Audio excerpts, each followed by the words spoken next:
Un homme découvre quelque chose d'étrange en rentrant chez lui. La rue où il se trouve est censée être un quartier défavorisé, et pourtant, une voiture de luxe valant plus d'1 million y est stationnée. Sans réfléchir, il s'approche et tire légèrement sur la portière avec habitude. À sa grande surprise, une voiture aussi chère n'est même pas verrouillée. Affamé depuis plusieurs jours, Jeff ne laisse évidemment pas passer une telle occasion et commence à fouiller minutieusement l'habitacle à la recherche d'objets de valeur. Mais la voiture semble avoir été préparée à l'avance, il n'y trouve absolument rien d'utile, et même les compartiments de rangement refusent de s'ouvrir. Alors que Jeff s'interroge, il finit par remarquer quelque chose d'anormal. La portière est désormais complètement verrouillée. Il pense d'abord que le système anti-vol s'est enclenché, mais il n'a pas le temps d'y réfléchir, l'urgence est désormais de trouver un moyen de sortir. Il enveloppe son poing dans sa veste et tente de briser la vitre, sans succès. Il essaie ensuite de s'y prendre autrement, prenant appui avec son corps pour donner de violents coups de pied, mais la solidité du verre dépasse toute imagination, rien ne bouge. Jeff se rabat alors sur les boutons de la portière, pensant avoir peut-être déclenché le verrouillage par erreur. C'est à ce moment-là, alors qu'il est complètement perdu, qu'un appel entrant apparaît soudain sur l'écran de la voiture. Jeff n'ose absolument pas décrocher, de peur d'être repéré et arrêté. Il se dirige vers le coffre et y trouve une poignée. Mais même cet objet solide est incapable de briser la vitre. Fou de rage et d'impuissance, Jeff ignore que chacun de ses gestes est déjà sous surveillance. Sans s'en rendre compte, il continue de forcer la portière et se coupe accidentellement le bras. Face à l'appel qui ne cesse de retentir, Jeff se souvient enfin qu'il possède lui aussi un téléphone et pourrait appeler à l'aide. Mais lorsqu'il le sort, il réalise qu'il n'y a aucun réseau à l'intérieur de la voiture. Cette fois, Jeff s'effondre complètement. N'ayant plus aucune issue, il finit par regarder l'appel entrant. À l'autre bout du fil se trouve un vieil homme, qui affirme être le propriétaire du véhicule. Mais Jeff n'en a cure, il exige avec véhémence qu'on le libère. Selon lui, il n'a fait que voler quelques objets et la loi se chargera de le punir, personne n'a le droit de l'enfermer dans une voiture. La discussion dégénère rapidement, et l'état émotionnel de Jeff devient de plus en plus instable. Il sort alors un pistolet de son sac et tire furieusement sur la vitre. Le coup de feu ne brise pas le verre, la balle ricoche et vient se loger dans sa propre jambe. De son côté, le vieil homme se moque de lui et lui ordonne de donner son numéro d'identité, prétendant vouloir vérifier son casier judiciaire. S'il est vierge, il lui suffira de présenter des excuses pour partir. Mais Jeff n'en est pas à son premier délit. Il est hors de question pour lui de révéler son identité. Il insulte violemment le vieil homme et lui souhaite la mort.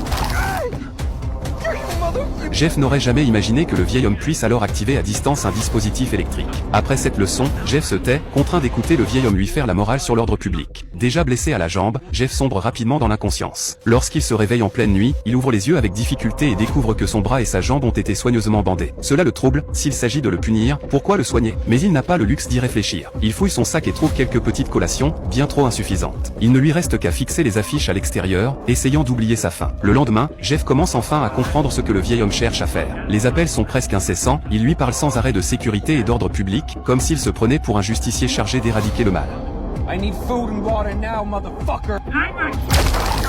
Désormais totalement sous contrôle, il subit des décharges électriques au moindre faux pas, et même la température de l'habitacle est abaissée. Jeff est complètement dompté, mais il ne comprend toujours pas quelle forme prendra sa punition. Est-ce simplement une séquestration? Alors qu'il est au bord de la folie, une jeune fille s'approche de la voiture. Jeff se met aussitôt à crier à l'aide, et la jeune fille s'arrête. Mais à son grand désespoir, peu importe ses appels, elle ne l'entend pas. Elle se met même à se maquiller devant lui, comme s'il n'existait pas. Il devient clair qu'il ne peut plus compter sur personne. Plus encore que le désespoir, Jeff doit supporter une faim atroce, tandis que la climatisation est réglée à une température glaciale. Malgré tout, lorsque le vieil homme redemande son numéro, Jeff s'entête et refuse de parler. Il sait qu'une fois son passé révélé, il ne sera jamais relâché, et pourrait même subir des tortures. Les faits lui donnent raison. Un jour, alors qu'il tente de discuter de sécurité, le vieil homme évoque une méthode de châtiment vieille de plusieurs siècles, couper un doigt pour chaque crime commis. Jeff est abasourdi, avec 4 séjours en prison, il devrait perdre 4 doigts.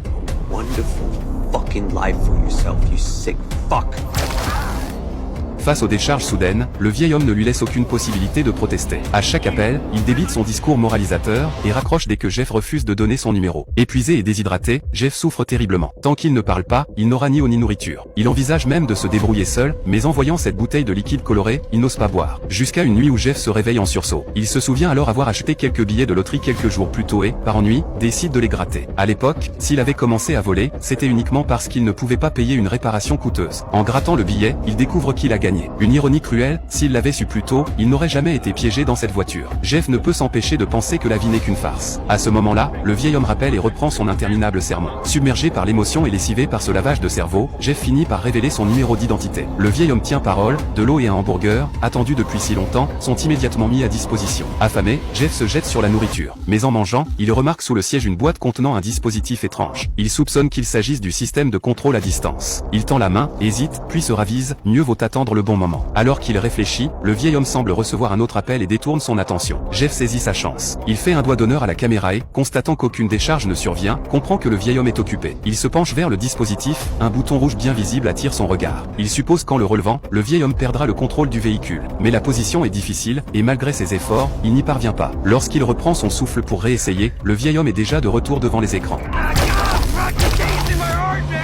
Son espoir s'effondre une nouvelle fois. Il n'a d'autre choix que de lever les mains et d'obéir, mais il connaît désormais l'emplacement du bouton. Une nouvelle nuit passe. Le vieil homme, qui connaît désormais son identité, ne rappelle plus, et Jeff ne reçoit plus ni nourriture ni eau. Finalement, il se résout à boire ce liquide coloré pour survivre. Après cela, vidé de toute énergie, il appuie machinalement sur des boutons du tableau de bord. Soudain, l'écran s'allume et le moteur démarre. Jeff est fou de joie, la voiture peut-elle vraiment rouler? Et effectivement, après quelques manipulations, le véhicule se met en marche. Il quitte précipitamment le parking, un sourire aux lèvres. Mais après quelques centaines de mètres,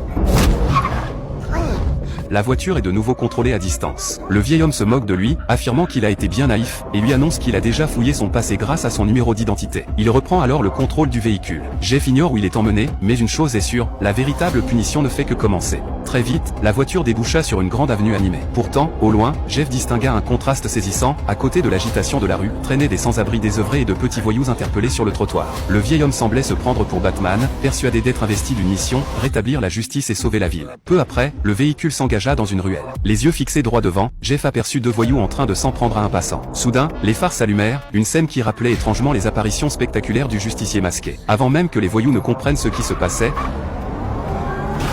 la voiture accéléra et fonça sur eux. Terrifié, Jeff se mit à hurler des insultes, mais la voiture poursuivit aussitôt un autre voyou. Peut-être était cela la justice dont parlait le vieil homme. Pris de panique, le malfrat s'enfuit à toute vitesse avant d'être coincé contre une barrière métallique. Son sort ne fut guère différent de celui du premier. En voyant l'homme se tordre de douleur et hurler, Jeff frôla la crise de nerfs, traitant sans cesse le vieil homme de fou. Pourtant, une fois les voyous neutralisés, la voiture continua de filer dans les rues nocturnes, jusqu'à atteindre un vaste parking. La folie du vieillard était loin d'être terminée.